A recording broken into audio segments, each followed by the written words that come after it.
Assalamualaikum warahmatullahi wabarakatuh. Sebelumnya perkenalkan, nama saya Anissa Pujianti dengan NIM 2108612. Jadi di sini saya akan sedikit menjelaskan tentang paper strategi dan teknologi pembelajaran tentang pencaksilat.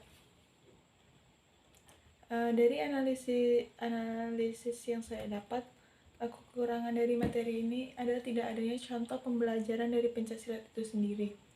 Solusi yang saya dapat dengan membuat contoh pembelajaran pencaksilat. Nah, penjelasannya sebagai berikut.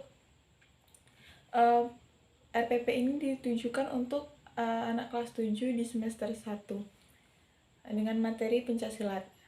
Tujuan dari materi ini adalah untuk yang pertama, memahami dan menjelaskan teknik dasar kuda-kuda dan serangan dalam permainan pencaksilat. Yang kedua, mempraktekkan kuda-kuda dan serangan dalam pencaksilat. Dan yang ketiga, menganalisis kesalahan dan cara memperbaiki kesalahan yang terjadi pada teknik kuda-kuda dan serangan dalam pencaksilat. Teknologi yang dapat kita gunakan dalam pembelajaran ini yaitu yang antara lain video, laptop, atau infocus, dengan cara kita memberikan sebelum kita memulai pembelajaran dengan memberikan contoh melalui media video tersebut. Adapun alat-alat yang dapat kita gunakan dalam strategi ini adalah bola kecil dan kun. Untuk yang pertama, kita dapat melakukan pemanasan. Ada banyak, sebelum kita melakukan pemanasan, kita bisa melakukan peregangan terlebih dahulu, pembukaan dengan membaca doa bersama. Setelah itu kita menjelaskan sedikit materi tentang pencaksilat tersebut, dan kemudian melakukan peregangan. Setelah kita melakukan peregangan dinamis, kita bisa lanjut ke permainan pemanasan. Nah, salah satu contoh dari permainan pemanasan dalam pencaksilat tersebut yaitu dengan jala manusia. Permainan tersebut bertujuan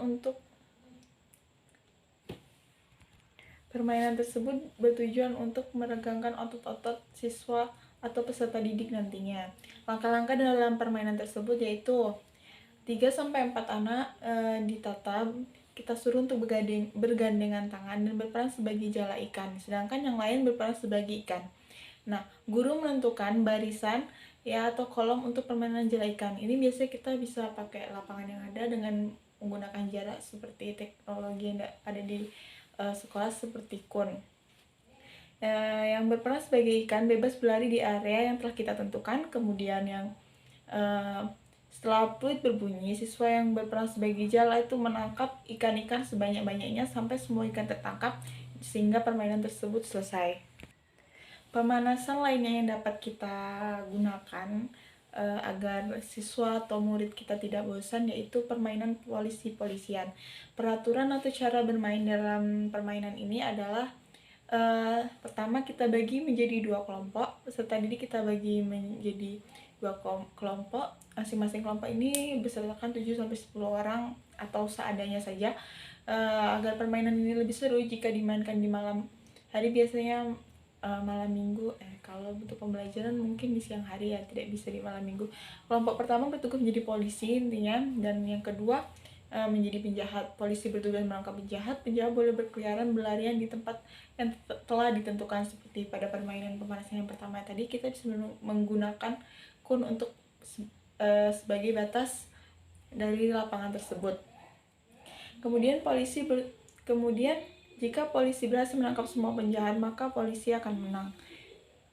Kalau dirasa kurang panas, itu bisa dilakukan secara bergantian, yang polisi menjadi penjahat dan yang penjahat menjadi polisi.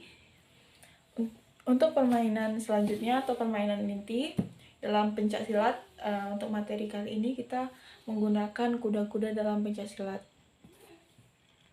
Salah satu permainan yang dapat kita gunakan dalam pembelajaran pencaksilat ini dengan cara strategi yang kita gunakan yaitu dengan cara yang pertama, bagi siswa menjadi 2 tim. Setiap tim memiliki seorang kuda dan beberapa pencaksilat.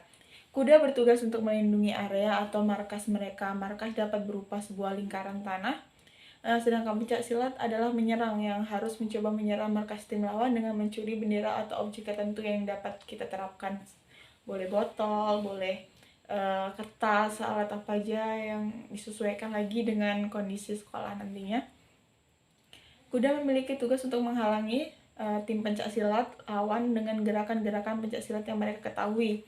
Pencak silat yang berhasil mencuri bendera dan membawanya ke markas mereka sendiri mendapat poin. Permainan berakhir setelah waktu tertentu atau saat tim berhasil mengambil bendera dari lawan. Permainan satu ini dapat mencegah, dengan teknik strategi permainan seperti ini dapat mencegah peserta didik dari rasa bosan. Tapi sebagai saran, sebelum kita melakukan permainan modifikasi pencaksilat tersebut, kita harus memberi bekal atau mengajarkan gerakan-gerakan dasar kuda-kuda tersebut yang telah dibagi menjadi 6. Ada kuda-kuda depan, belakang, tengah, terus silang depan, silang belakang, sama kuda-kuda samping. Itu kita jelaskan terlebih dahulu agar siswa lebih memahami materi yang akan kita pelajari di pertemuan tersebut. Untuk yang terakhir, mungkin kita bisa langsung ke penutup dengan cara yang menutup perkuliahan tersebut dengan peregangan atau pendinginan cooling down. Kemudian kita bisa dengan mengucapkan alhamdulillah, evaluasi juga kekurangan atau kelebihan dari pertemuan tersebut. Mungkin hanya itu paper yang saya buat. Kurang lebihnya saya mohon maaf. Saya akhiri. Wassalamualaikum warahmatullahi wabarakatuh.